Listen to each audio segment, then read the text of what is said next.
നിയമസഭാ തെരഞ്ഞെടുപ്പിനുള്ള കോൺഗ്രസ് സ്ഥാനാർത്ഥികളുടെ ആദ്യ പട്ടിക അടുത്തയാഴ്ച ഉണ്ടായേക്കും.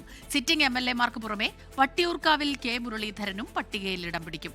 BJP-യിലും സ്ഥാനാർത്ഥി നിർണയ ചർച്ചകളെല്ലാം തന്നെ സജീവമായി നടക്കുകയാണ്. AICC നേതൃത്വവുമായുള്ള ചർച്ചകൾക്കായി KPCC അധ്യക്ഷൻ സണ്ണി ജോസഫ് ഡൽഹിയിലെത്തി.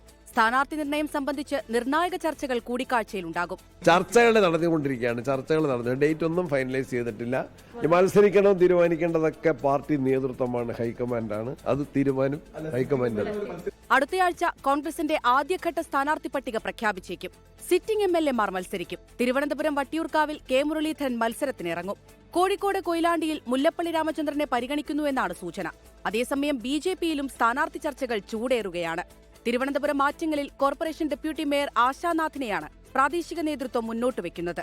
CPIM-ൽ നിന്നെത്തിയ ആനി അശോകൻ, ആറ്റിങ്ങൽ മുൻ മണ്ഡലം പ്രസിഡന്റ് ബൈജു ബി എന്നിവരും പരിഗണനയിലുണ്ട്. ആറ്റിങ്ങലിൽ P. സുധീർ വേണ്ട എന്ന പ്രാദേശിക നേതൃത്വത്തിന്റെ നീക്കത്തിനെതിരെ തെരഞ്ഞെടുപ്പ് സമിതി യോഗത്തിൽ മുൻ സംസ്ഥാന അധ്യക്ഷൻ K. സുരേന്ദ്രൻ നിലപാടെടുത്തു. 24 തിരുവനന്തപുരം.